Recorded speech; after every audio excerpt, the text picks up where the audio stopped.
코로나 신규 확진자가 주말 최다를 기록했습니다. 초미세먼지까지 덮치며 서울의 대기질은 하루 종일 매우 나쁨이었습니다. 외출도 잘 못했는데 이제 간만에 서울 쪽으로 나왔는데 미세먼지는 진짜 생각도 안 들 정도로 오랜만에 본 것 같아요. 그래서 눈이 좀 아플 수준? 3살 아들을 마구 때려 숨지게 한 30대 의붓 엄마가 긴급 체포됐습니다. 이 엄마는 임신부였고 체포 당시 음주 상태였던 걸로 전해졌습니다. 인천 층간소음 흉기난동 피해자 측이 경찰에 부실 대응 문제를 제기하자 경찰이 가해자의 구속영장 기각 가능성을 거론했던 것으로 드러났습니다. 피해자 측은 문제 제기를 막으려는 압박처럼 느꼈다고 주장했습니다. 국민의힘 윤석열 후보가 김종인, 김병준, 김한길, 이른바 3김 인사의 선대위 합류를 공식 선언했습니다. 민주당은 의원총회를 열고 선대위 혁신을 위한 전권을 이재명 후보에게 주는 방안을 논의했습니다. 뉴스의 조수빈입니다. 급격히 나빠지는 코로나19 상황부터 오늘 뉴스 시작하겠습니다. 3,120명. 어제가 토요일이라 검사자가 줄었는데도 주말 기준 역대 최다 확진자가 나왔습니다. 확진자가 급증하다 보니 위중한 환자도 늘었습니다. 수도권 중환자 병상 가동률은 결국 80%를 넘겼습니다. 병실이 부족하다 보니 아픈데도 병원에 못 가고 대기하는 환자가 늘어납니다. 치료조차 못 받고 방치될까 걱정입니다. 서상희 기자입니다. 100여 명의 재택치료 환자를 돌보는 상황실. 의료진들이 환자 증상을 확인합니다. 타이레놀 하나 복용하시고 한두 시간 뒤에 저희 증상 괜찮아지시는지 한 번 더 확인할게요. 재택치료 도중 증상이 악화될 수 있어 긴장을 늦출 수 없습니다. 실제로 50대 환자의 경우 오후 5시까지 정상이던 산소 포화도가 밤 10시 88%까지 떨어져 호흡곤란으로 긴급 이송된 사례도 있습니다. 확진자가 더 늘면 병상 배정이 걱정입니다. 병상 배정이 조금 늦어져서 119 타고 나서 이제 가면서 병상 배정이 되는 경우가 한 차례 있긴 있었는데 병실에 나서 이제 그쪽 부천 쪽으로 한번 환자가 이송이 됐던 적은 있는데 이제 확진자 늘어나고 입원 병상이 부족하게 될 경우가 발생할까봐 그 부분 염려가 되고 있는데. 수도권의 중환자 병상 가동률은 81.5%로 포화 상태입니다. 수도권과 인접한 대전과 충남 등의 중환자실 가동률도 오르고 있습니다. 이달 초 수도권에서 하루 이상 병상 대기자는 0명이었는데 오늘은 804명이었습니다. 이틀 이상 대기한 환자도 478명에 달합니다. 위중증 환자 수도 517명으로 이틀 연속 500명을 넘었고 30명의 사망자가 나왔습니다. 특히 위중증 환자의 86.7%가 60세 이상, 사망자는 전원이 60세 이상이었습니다. 접종 후 시간이경과의 예방 효과가 떨어진 고령층 환자 비중이 커지는 가운데 수도권 병상 부족이 현실화되고 있다는 지적입니다. 채널A 뉴스 서상입니다. 네, 또 하나의 변수는 학교입니다. 먼저 수능은 끝났지만 논술이 남았죠. 이번 주말에만 21만 명, 다음 주말까지 모두 40만 명이 넘는 학생들이 모여서 논술과 면접을 봐야 합니다. 이뿐만이 아닙니다. 내일부터는 수도권 거의 모든 학교에서 전면 등교도 시작합니다. 특히 어린 학생들은 백신 접종률이 아직 낮은 상황이죠. 불안한 상황입니다. 이어서 전민영 기자입니다.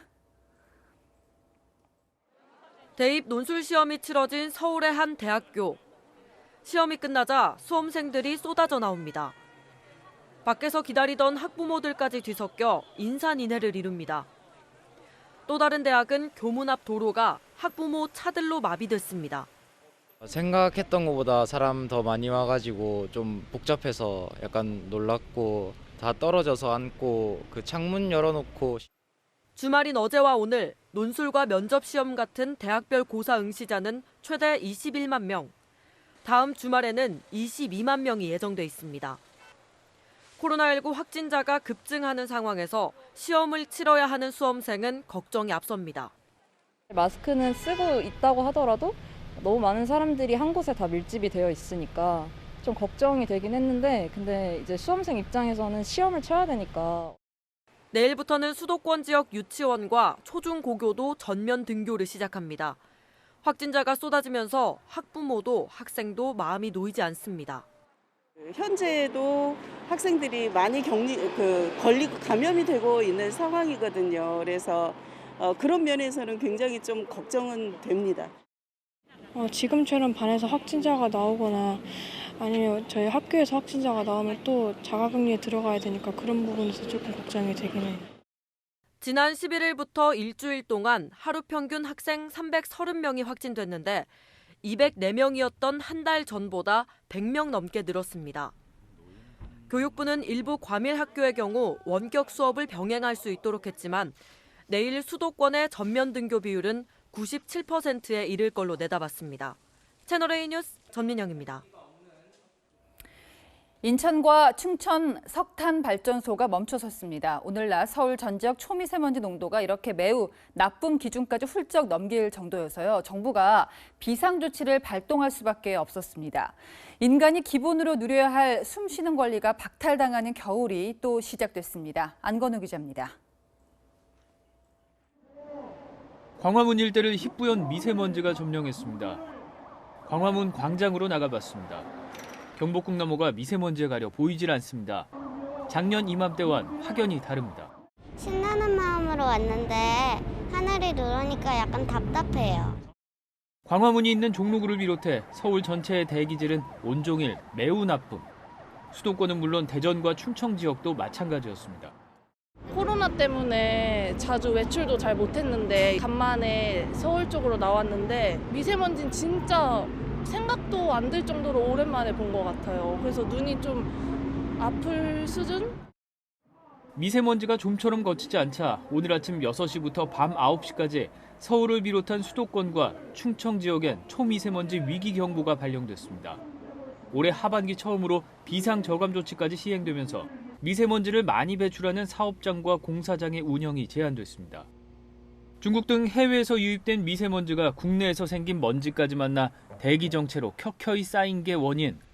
한동안 잊고 살았던 미세먼지는 앞으로도 다시 기승을 부릴 수 있습니다. 위기가 지나가면은 다시 에너지 사용량이 늘어나고 미세먼지나 온실가스가 더 증가하는 이런 경향을 보였어요. 전문가들은 코로나 바이러스뿐만 아니라 미세먼지도 막아야 호흡기 건강을 지킬 수 있다며 마스크 쓰는 습관을 지켜야 한다고 조언합니다. 채널A 뉴스 안건우입니다. 네, 정치권 소식 먼저 민주당으로 가겠습니다. 이재명 후보 선대위가 출범 19일 만에 전면 쇄신에 돌입했습니다. 조금 전 의원총회가 열렸는데요. 이 쇄신 전권을 이재명 후보가 넘겨받기로 했습니다. 김정근 기자입니다. 더불어민주당은 휴일인 오늘 긴급 의원총회를 열어 선거대책위원회 쇄신의 전권을 이재명 후보에게 위임하기로 결의했습니다. 경선 후 일명 용광로 선대위가 출범한 지 19일 만입니다. 모든 이 선대위 구성의 새로운 재구조화, 쇄신에 대한 권한을 이재명 후보에게 위임하기로 결의를 했습니다. 송 대표는 저를 포함한 선대위 전체 구성에 대해 권한을 위임한 것이라고 설명했습니다.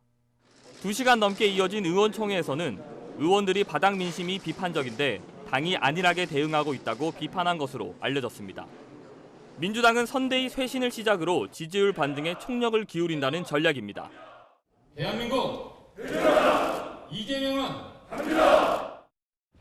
사흘째 충청에 머문 이 후보는 연일 이재명의 민주당, 이재명 정부를 강조하며 대대적인 변화를 예고했습니다.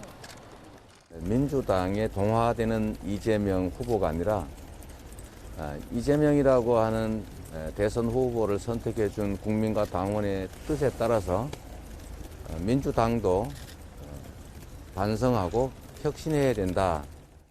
이재명이 윤석열과 경쟁합니다. 이재명은 나쁜 짓 한 일 없습니다. 앞으로 만들 정부는 이재명 정부입니다. 이 후보가 주도권을 잡고 선대위 새 판을 짜게 된 만큼 인물과 정책에서 현 정부와의 차별화가 가속화될 것이란 관측도 나옵니다. 채널A 뉴스 김정근입니다. 네, 국민의힘은 선대위 윤곽이 잡혀갑니다. 김종인, 김병준, 김한길 이렇게 세 인사가 핵심 축을 이루게 됐습니다.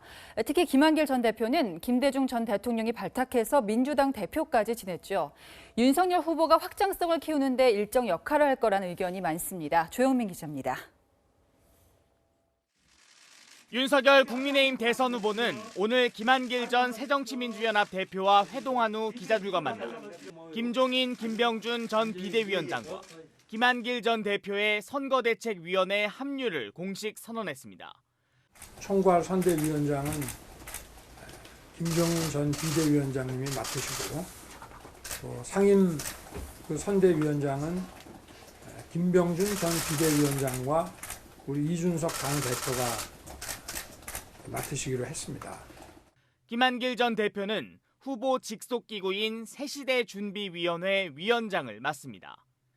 정권 교체를 열망하면서도 국민의힘과 함께하기를 아직은 좀 주저하시는 이런 분들, 소위 중도와 합리적 진보, 이분들이 모두 함께할 수 있는 그런 플랫폼을 또 마련해서 김 전 대표는 고심 끝에 내린 결론이라며 외연 확장의 역할을 하겠다고 강조했습니다. 정권 교체야말로 우리 시대의 시대 정신입니다. 국민의힘도 이제는 중원을 향해서 두려움 없이 몽골 기병처럼 진격했으면 좋겠습니다. 당초 국민화합위원회 등의 명칭이 검토됐지만 김 전 대표가 새시대 준비위원회로 정한 것으로 알려졌습니다. 김 전 대표 측은 국민통합, 정권교체, 정치개혁 등을 아우를 수 있는 명칭이라고 설명했습니다. 이로써 선대위 핵심 축인 이른바 3김 영입이 모두 마무리됐습니다. 윤 후보 측은 공동선대위원장과 본부장 등 추가 인선에도 속도를 내 이르면 25일 선대위 1차 인선을 공식 발표할 방침입니다. 또 선대위원장직을 개방해 외부 인사를 영입하는 방안도 검토 중이라고 밝혔습니다. 채널A 뉴스 조영민입니다.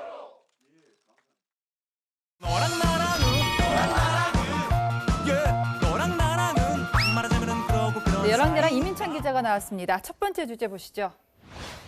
자, 민주당 아닌 무슨 당? 자, 이재명 후보 모습인데요. 민주당이 아니라 어떤 당을 말하는 건가요? 이재명 당입니다. 네, 그러니까 민주당이 이재명이 아니라 이재명의 민주당을 만들겠다. 이제 앞서도 전해드렸지만 이제 정권을 갖고 민주당을 쇄신하겠다는 거죠. 이 후보 그동안 민주당 내에선 비주류로 분류돼 왔죠. 네. 대선 후보가 된 만큼 본격적으로 자신의 색을 입히겠다는 건데요. 어떤 방향인지 최근 행보를 보면 어느 정도 알 수 있을 듯합니다. 연평도 포격전 11주기를 앞두고 오늘 대전 현충원 묘역을 참배했는데요. 발언 들어보시죠.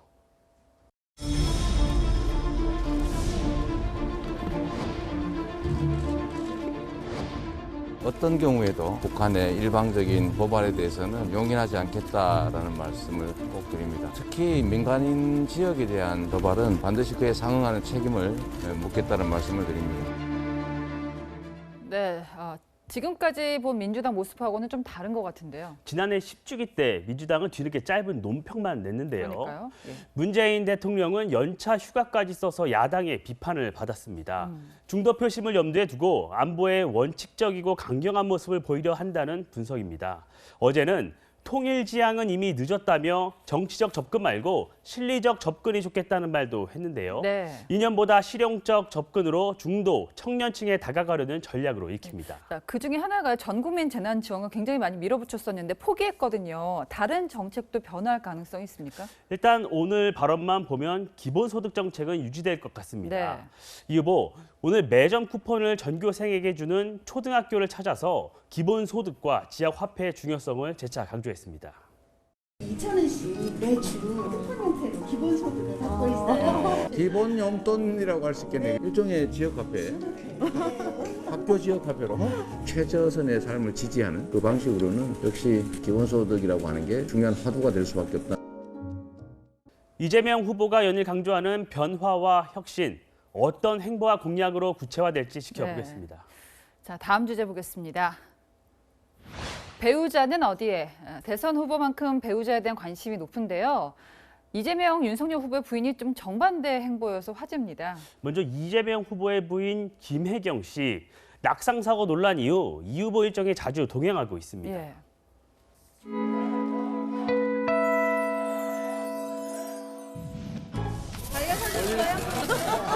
제가 평소에 다른 곳은 그랬더라도 여러분 충북의 사위 말고 충북의 딸 왔습니다. 딸.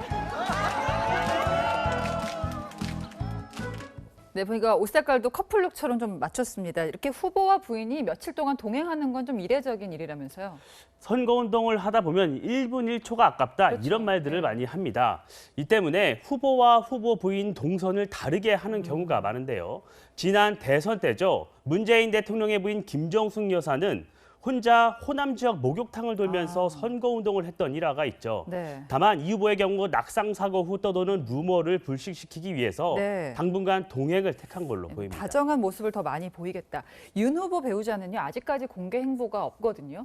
윤 후보 부인 김건희 씨, 지난 2017년이죠. 네. 검찰총장 임명장 수여식을 끝으로 공개 활동을 한 적이 없습니다. 최근에는 도이치모터스 주가 조작 연루 의혹으로 검찰 수사를 받고 있죠. 윤 후보 측은 김건희 씨는 주가 조작에 관여한 사실이 없으며 네. 적절한 시기에 역할을 할 것이라고 밝혔습니다. 지금 민주당이 이제 후보 부인도 검증해야 된다. 그러니까 좀 숨지 말라 이렇게 공세를 펴고 있잖아요. 그런데 배우자가 항상 선거 운동에 동참했습니까? 지난 2011년 있었던 서울시장 보궐선거 때인데요. 박원순 후보 배우자가 선거운동 기간 내내 모습을 드러내지 않은 전례도 있습니다. 예. 당시에는 한나라당에서 비판을 했죠. 대선까지 이제 108일 남았습니다. 후보뿐 아니라 주변 인물들에 대한 국민들의 평가도 본격화하고 있습니다. 네, 대선 후보뿐 아니라 배우자들의 경쟁도 본격화됐습니다. 지금까지 여랑야랑이었습니다. 네, 대선 주자들 이런 문제도 관심을 가졌으면 좋겠습니다. 아동학대 사건이 또 일어났습니다. 3살 아이가 온몸에 멍이 든 채로 숨졌습니다. 경찰이 아이의 의붓엄마를 긴급 체포했는데요. 채널의 취재 결과 이 의붓엄마는 임신부였고요. 또 술에 취해 있는 상태였습니다. 여현교 기자가 취재했습니다. 서울 강동구 한 빌라에서 아이가 숨을 쉬지 않는다는 신고가 들어온 건 어제 오후 2시 30분쯤. 출동한 119 구조대원들이 아이를 인근 병원으로 옮겼지만 5시간 만에 숨졌습니다. 경찰차도 2대, 여기 또 여기. 저쪽에는 또는 조사반 가 있었고. 병원에서 아이를 진찰한 의사는 경찰에 아동의 몸에 시기가 다른 멍등이 발견됐다며 아동학대가 의심된다고 설명한 것으로 전해졌습니다. 119의 공조 요청을 받고 현장에 출동했던 경찰은 피해 아동과 함께 있던 33살 의붓엄마 이모 씨를 아동학대 혐의로 긴급 체포했습니다. 사건 당시 이 씨는 아이의 친아빠에게 경기를 일으키고 쓰러진 뒤 숨을 쉬지 않는다고 전화했고 친아빠가 119에 신고한 것으로 알려졌습니다. 채널A 취재 결과 체포 당시 이 씨는 술에 취해 있었고 방 안에는 빈 술병이 여러 병 놓여 있었던 것으로 확인됐습니다. 이 씨는 임신 상태였고 숨진 3살 아이 외에 6개월짜리 아이도 있었습니다. 남편분은 뭐 차 빼거나 할 때만 있고 어제 차 뺄 때는 6시 지나가지고 차 빼는 거만 한 번. 이 씨는 경찰에 아이가 말을 듣지 않아 때렸다고 말한 것으로 알려졌습니다. 경찰은 피해 아동의 부검을 의뢰하고 정확한 범행 동기를 조사 중입니다. 또 남편이 범행과 연관이 있는지도 추가로 조사할 예정입니다. 채널A 뉴스 여영규입니다. 전 남자친구의 스토킹으로 신변보호받던 여성이 살해된 사건 속보 이어가겠습니다. 숨진 여성은 경찰이 준 스마트워치로 112 신고를 했는데요. 사건 당시 관할이 아닌 다른 경찰서가 엉뚱한 곳으로 출동한 것도 문제였지만 채널A 취재 결과 관할 경찰서는 신고 내용을 접하고도 상황만 파악하고 즉각 출동하지 않은 것으로 확인됐습니다. 김태욱 기자입니다. 30대 여성이 위급 상황을 신고한 건 그제 오전 11시 29분과 4분 뒤인 11시 33분. 경찰로부터 받은 스마트워치로 위급 상황을 알렸습니다. 피해자는 중부경찰서에 등록된 신변보호 대상자였지만 출동 지시는 남대문 경찰서에 내려졌습니다. 신고 접수를 받은 서울경찰청 112 상황실이 피해자의 위치만 보고 2차례에 걸쳐 남대문 경찰서에 지령을 내린 겁니다. 그런데 중부경찰서 상황실도 112 신고와 동시에 긴급 문자를 접수한 것으로 확인됐습니다. 하지만 중부경찰서는 첫 번째 긴급 문자를 받고도 상황 파악만 했습니다. 이후 중부경찰서가 출동 지령을 내린 건 두 번째 112 신고 직후 공조 요청을 받은 뒤였습니다. 중부경찰서 관계자는 남대문 경찰서에 지령이 내려져 출동하지는 않고 상황을 파악하고 있었다고 밝혔습니다. 피해자는 2차례나 신고했지만 현장에서 적절한 대처를 해줄 수 있었던 경찰은 뒤늦게 출동했던 겁니다. 스마트워치의 정확성도 논란입니다. 남대문 경찰서는 사건 현장에서 500m 떨어진 지점으로 출동해 골든타임을 놓쳤다는 지적이 나왔습니다. 경찰은 기지국 위주로 위치를 특정하다 보니 생긴 한계라고 설명했습니다. 경찰은 신고 3초 안에 오차 범위를 20m 이내로 좁히는 시스템을 마련 중이지만 이번 사건의 피해자에게는 적용될 수 없었습니다. 경찰은 피의자 김모 씨에 대한 구속영장을 이르면 오늘 밤 신청할 예정입니다. 채널A 뉴스 김태욱입니다. 또 층간소음으로 다툼이 붙은 이웃을 흉기로 찌른 사건도 여러 차례 보도해드렸습니다. 사건 자체보다도 경찰이 현장을 이탈했던 게 부실 대응 논란을 더 키웠는데요. 저희가 피해자 가족 이야기를 직접 들어봤습니다. 경찰은 보호도 하지 않았고 위험도 키웠다. 또 칼에 찔린 피해자는 사경을 헤매는데 경찰의 설명은 압박처럼 느껴졌다고도 했습니다. 조현진 기자입니다. 일가족 3명이 다친 인천 층간소음 흉기 난동 사건이 벌어진 건 지난 15일. 피해자 가족 측은 이후 이틀간 경찰과 수차례 통화를 하며 경찰의 부실 대응을 문제 삼았습니다. 하지만 경찰은 피해자가 사용한 흉기가 피해자의 것일 수도 있다고 말했습니다. 현장에 출동한 경찰관 대신 피의자를 제압했는데도 오히려 가해자로 몰릴 가능성을 거론했던 겁니다. 또 경찰이 왜 사건 현장을 이탈했는지를 추궁하자 가족들이 계속 다른 쪽으로 피해를 밝히려 하면 경찰들이 수사에 전념할 수 없다며 그렇게 될 경우 피의자에 대한 구속영장이 기각돼 풀려날 수 있다는 말도 했다는 겁니다. 부실 대응에 대한 문제 제기는 영장 발부 이후에 하라는 설명도 있었지만 이런 설명이 문제 제기를 막으려는 압박처럼 느껴졌다고 가족 측은 주장했습니다. 인천 논현경찰서는 이에 대해 사건 발생 후 피해자들을 적극 지원하고 있으며 직원들을 조사했지만 가족이 주장하는 발언은 아무도 하지 않았다고 반박했습니다. 하지만 인천경찰청은 감찰에 착수했고 이 과정에서 회유나 압박성 발언이 있었는지도 확인할 예정입니다. 이와 관련해 김창룡 경찰청장은 위험에 처한 국민을 보호하지 못했다며 사과하고 인천 논현경찰서장을 직위해제했습니다. 내일은 잇따른 강력사건 부실 대응과 관련해 경찰청장 주재로 각 시도 경찰청장과 대책회의를 갖기로 했습니다. 채널A 뉴스 조현진입니다. 네, 건물 1층에 뻥 뚫린 곳을 필로티라고 하는데 바람이 잘 통하다 보니 한 번 불이 나면 피해가 큽니다. 오늘 새벽에도 서울에 있는 한 오피스텔 필로티 천장에서 불이 났습니다. 주말 사건 사고 홍진우 기자입니다. 소방대원들이 오피스텔 1층 천장을 향해 물을 쏩니다. 건물 안쪽은 검은 연기로 가득합니다. 서울 구로구의 오피스텔에서 불이 난 건 오늘 새벽 1시 25분쯤. 이 불로 다친 사람은 없었지만 입주민 63명이 한밤중 대피하는 소동이 벌어졌습니다.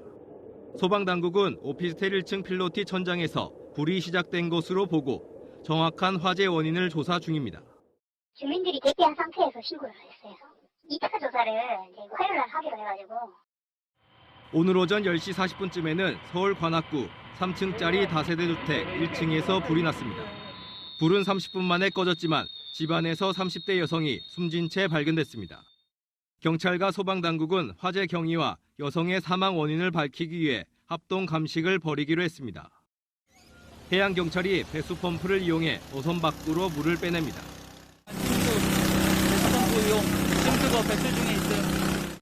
오늘 새벽 2시 20분쯤 제주 추자도 인근 해상에서 35톤 어선과 139톤 어선이 충돌했습니다. 이 사고로 35톤 어선에 지름 1m가 넘는 구멍이나 기관실이 침수되고 배가 15도 가까이 기우는 아찔한 상황이 벌어졌습니다. 해경은 배수 조치를 마무리한 뒤 오늘 오전 9시 반쯤 제주 한림항에 피해 선박을 계류했습니다. 채널A 뉴스 홍진우입니다. 두 해째 겪는 코로나로 모두가 어렵지만 더 어려운 이웃을 돕고 싶은 온정은 여전히 뜨겁습니다. 올겨울에도 얼굴 없는 천사들이 어김없이 나타났습니다. 강경무 기자입니다. 쌀포대를 가득 실은 화물차가 주차장으로 들어옵니다. 이날 복지센터에 전달된 쌀은 10kg짜리 150포대. 어려운 이웃에 전달해달라며 익명의 기탁자가 보내온 겁니다. 이 기탁자는 지난해 5월과 지난 2월에도 쌀을 보냈습니다. 복지센터는 지역 내 어려운 이웃 150가구에 순차적으로 쌀을 전달할 계획입니다. 기부해주시는 분들이 뭐 기부금 영수증이나 이런 거 많이 요청해드리고 그런 행정적인 거 하고 있는데 그분께서는 뭐 신원 노출을 아예 꺼려하셔가지고 아예 그 부분도 안 하시겠다고. 연도연 것 같은데, 그죠? 나중에라도 내가 감사한다는 거를 인사드릴게요. 강원도 강릉의 한 지구대에도 이름을 밝히지 않은 여성이 검은색 비닐봉지를 놓고 홀연히 사라졌습니다. 봉지 안엔 현금 205만 원과 어려운 사람들에게 써달라는 손편지가 있었습니다. 이 여성은 지난해 3월과 12월에도 같은 방법으로 240만 원을 기부했습니다. 편지를 썼는데 그 전년도 필지하고 필적이 똑같아요. 직원들도 이게 벌써 세 번째니까 깜짝 놀랐죠. 2013년부터 매년 11월이면 울산 효문동 행정복지센터를 찾아 익명으로 기부를 해온 얼굴 없는 천사도 올해 역시 1,200만 원 기부하며 9년째 이웃사랑을 이어갔습니다. 채널A 뉴스 강경보입니다.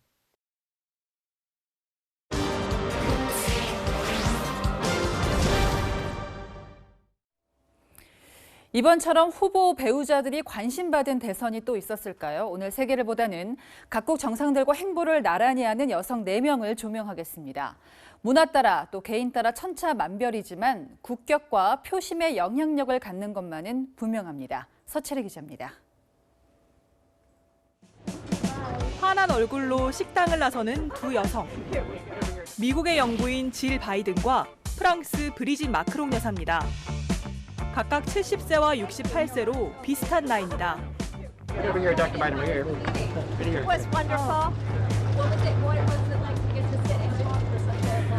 It's nice, two friends together, just like sisters. 미국과 호주, 영국의 안보 동맹에서 소외된 프랑스를 위로하고 양국 관계 개선을 위해 두 여사가 팔을 걷어붙였다는 해석이 나왔습니다. 이들은 남편이 정상의 자리에 오르기 전부터 각자의 개성대로 든든한 지원군 역할을 해왔습니다. 영어 교사 출신인 질 바이든은 지금은 휴직 중이지만 일하는 영부인입니다. I have always loved the sounds of a classroom. The quiet that sparks with possibility just before students shuffle in. 유세 현장에선 수십 년 정치 경력의 남편 못지않은 전사로 변신합니다. Are you ready to tell Donald Trump you're fired? 브리짓 마크롱은 남편보다 24살 연상으로 고교 시절 스승이었습니다. 정치인들의 사생활에 비교적 관대한 프랑스인들도 수군댔지만 브리짓 여사는 아랑곳하지 않았습니다. Allez-y, on vous aime et c'est énorme pour moi. Si je tiens, c'est parce que vous êtes là. 브리짓 여사는 코로나 정책에도 영향을 미쳤습니다. 지난 4월 코로나 팬데믹으로 학교가 문을 닫을 위기에 처하자 우리 아이들이 더는 가족들과 닫힌 문 뒤에 있지 않도록 해야 한다며 남편을 설득했습니다. 하지만 그런 그도 최근 르몽드와의 인터뷰에서 프랑스인들은 더 젊은 퍼스트레이디를 좋아한다면서 도를 넘는 사람들의 공격성에 상처받았다고 솔직히 고백했습니다. 영국의 퍼스트레이디 캐리 존슨 여사. 3번 결혼한 남편 존슨 총리보다 23살 젊은데 2012년 런던 시장 재선 캠프에서부터 함께해온 정치 홍보, 환경 전문가입니다. Take my reusable bottle rather than have to buy plastic. And tonight, I'm wearing a sustainable dress. 일본 기시다 총리의 부인 기시다 유코 여사는 새 아들과 등장해 가족애를 강조합니다. 그러면서도 남편의 지역구를 챙기고 나 홀로 유세를 다니는 적극적인 내조로 유명합니다.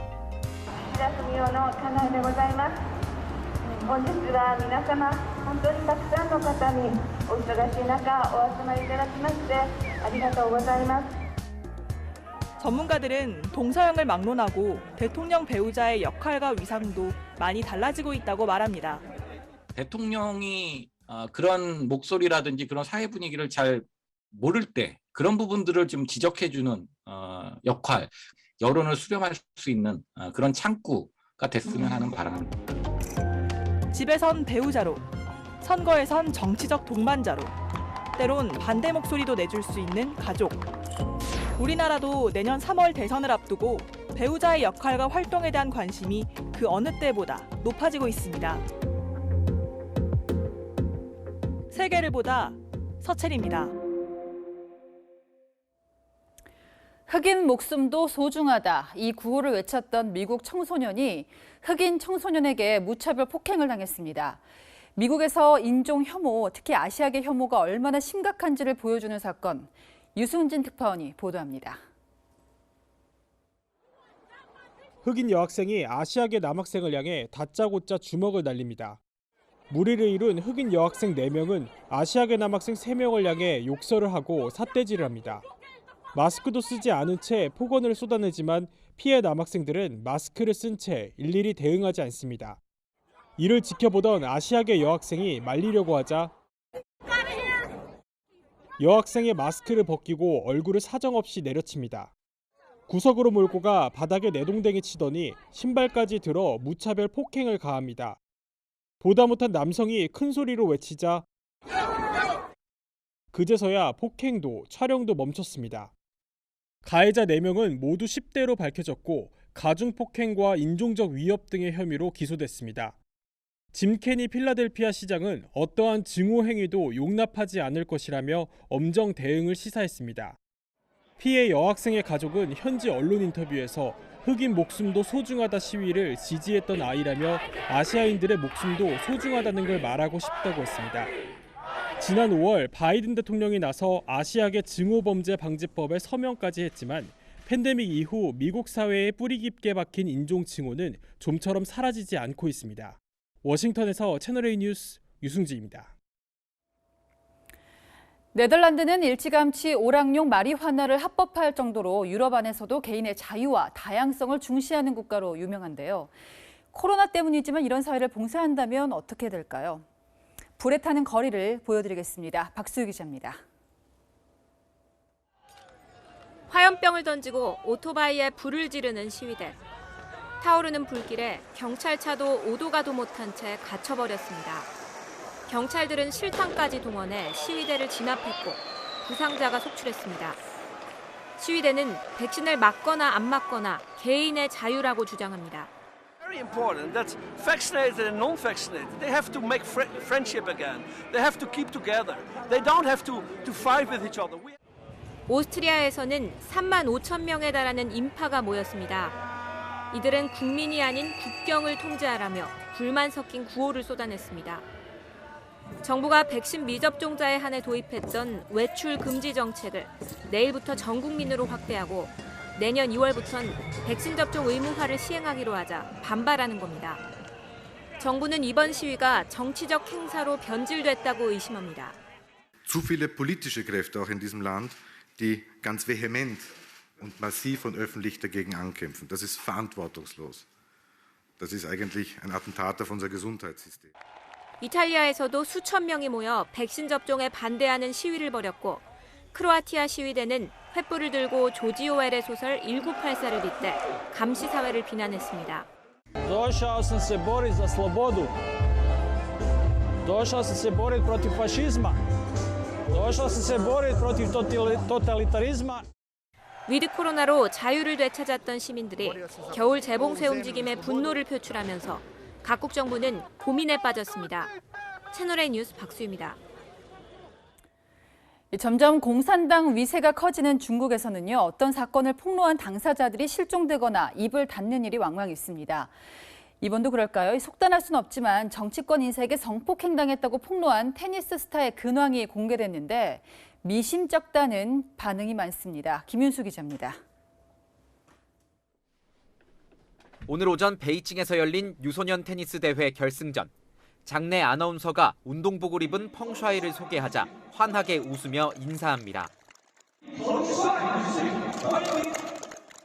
장가올리 전 중국 부총리에게 성폭행을 당했다며 SNS 폭로글을 올렸다 돌연 자취를 감췄던 바로 그 펑샤이입니다. 37초짜리 이 영상은 중국 관영 매체 황구시보 편집인으로 중국 정부의 비공식 대변인으로 불리는 후시진이 직접 올렸습니다. 후 편집인은 어젯밤 11시쯤 트위터에 펑샤이가 코치 친구들과 레스토랑에서 식사하는 모습이 찍혔다며 영상을 올렸는데 날짜를 의도적으로 부각했습니다. 明天这不是11月20号吗？我们早就计划了。11月21号。옛 영상이거나 조작된 게 아니라는 걸 강조하려는 의도입니다. 앞서 미국 백악관은 중국의 인권 문제를 거론하며 펑샤이가 무사하다는 증거를 내놓으라고 압박했습니다. And a record of silencing those that speak out, and we continue to condemn those practices. 중국 관영 매체의 한 기자도 펑샤이가 인형이 가득 놓인 방에서 고양이를 데리고 놀고 있는 사진을 공개했지만 실종설과 외압설, 연출설은 수그러들지 않고 있습니다. 미국과 영국 등에서 내년 2월 베이징 동계올림픽에 대한 외교적 보이콧을 언급하자 중국 관영 매체는 오기 싫다면 초청하지 말자는 사설을 실으며 발끈했습니다. 채널A 뉴스 김윤수입니다. 문재인 대통령이 조금 전 임기 두 번째 국민과의 대화를 시작했습니다. 일상으로가 주제인데요. 이 코로나 백신과 민생 경제뿐 아니라 돌발 질문 또 답변도 예상이 됩니다. 현장 연결하겠습니다. 자, 이현수 기자, 국민과의 대화 어떤 이야기들이 오가고 있습니까? 네, 조금 전부터 문재인 대통령 임기 두 번째 국민과의 대화를 갖고 있습니다. 국민 패널 300명이 온 오프라인으로 참석해서 민생 경제 그리고 코로나19 방역 상황 등 여러 가지 질문을 쏟아내고 있는데요. 문 대통령은 단계적 일상 회복 3주차를 마친 소회로 대화를 시작했습니다.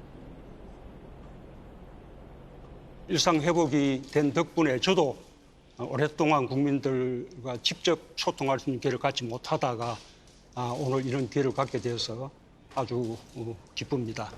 지금 이제 6개월 남았는데요. 네. 저는 아주 긴 기간이라고 생각합니다. 완전한 일상 회복 이루고 또 끝까지 국정을 잘 마무리할 수 있도록 최선을 다하겠습니다. 즉석에서 의견을 내고 토론하는 타운홀 미팅 방식으로 진행 중인데요. 문 대통령의 국민과의 대화는 지난 2019년에 이어 2년 만에 열리는 겁니다. 그런데 2년 전과 달리 이번엔 대화 주제를 일상 회복과 코로나19 확진자 증가 대응책, 민생경제, 포스트 코로나 과제 등으로 한정했습니다. 청와대 측은 코로나로 지친 국민들과 소통의 장을 마련한 것이라며 정치적 사안이나 선거에 영향을 줄 수 있는 내용은 언급되지 않을 것이라고 설명했습니다. 하지만 각본 없이 진행 중인 만큼 즉석에서 돌발 질문이 나올 가능성도 있습니다.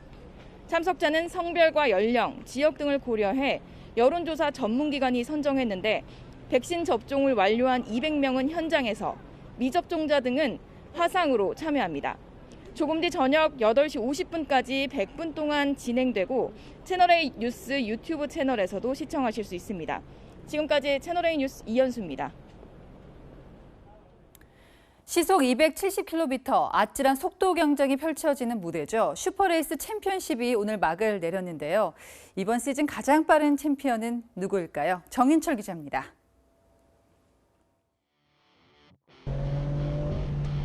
심장을 두드리는 엔진 소리와 함께 레이스가 시작됩니다. 2007년 시작된 슈퍼레이스 챔피언십의 올 시즌 최종전인 8라운드. 위드 코로나에 따라 5개월 만에 응원 함성이 서킷에 울려 퍼집니다. 최고 시속 270km의 격렬한 질주. 타이어 타는 냄새가 진동하는 코너 구간에서 격렬한 자리 다툼이 벌어집니다.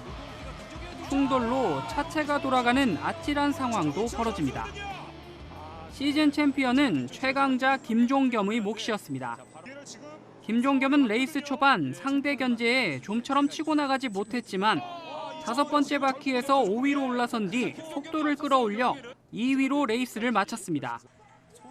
7라운드까지 누적 포인트 공동 1위였던 김종겸은 이번 준우승으로 단독 1위가 되며 통산 3번째 시즌 챔피언에 올랐습니다. 이번 21년 시즌도 정말 힘들게 이렇게 마지막까지 달려왔는데 마지막 경기는 저한테 운이 따라줬던 것 같고 3연속 시즌 챔프 이어갈 수 있도록 최선을 다할 테니까요. 거의 매 라운드 우승자가 바뀔 정도로 치열했던 올 시즌 슈퍼레이스. 향후 춘추전국 시대를 예고한 가운데 내년 시즌 준비에 돌입합니다.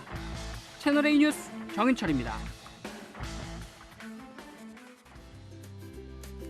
지난 9월 전국의 월평균 초미세먼지 농도는 역대 최저치를 기록하며 가장 깨끗한 가을 하늘이 드러났는데요. 불과 2달 만에 먼지 수치가 최대 5배나 뛰었습니다. 같은 서울의 하늘인데 확연히 차이가 느껴지시죠? 다행히 오늘 밤부턴 이 먼지를 씻어줄 비가 내립니다. 차츰 중서부 지역과 남해안 또 제주에 비가 시작돼서 내일 새벽부터 아침 사이에는 전국에 내리겠고요. 낮부터는 대체로 서쪽 지역에 오락가락 오겠습니다. 비의 양은 5에서 20mm 안팎으로 많지는 않겠습니다. 기온이 낮은 강원 산지와 제주 산지 또 서쪽 내륙에는 눈으로 바뀌어 내리기도 하겠습니다. 비는 추위도 몰고 옵니다. 내일 아침 서울이 3도인데 한낮에는 6도에 그치면서 아침만큼 춥겠고요. 그 밖의 지역도 한낮 기온이 한 자릿수에 머물겠습니다. 화요일엔 영하권 추위가 찾아오겠고요. 충청과 호남엔 눈비 소식이 잦겠습니다. 날씨였습니다. 네, 저는 다음 주말에 뵙겠습니다. 내일도 뉴스입니다.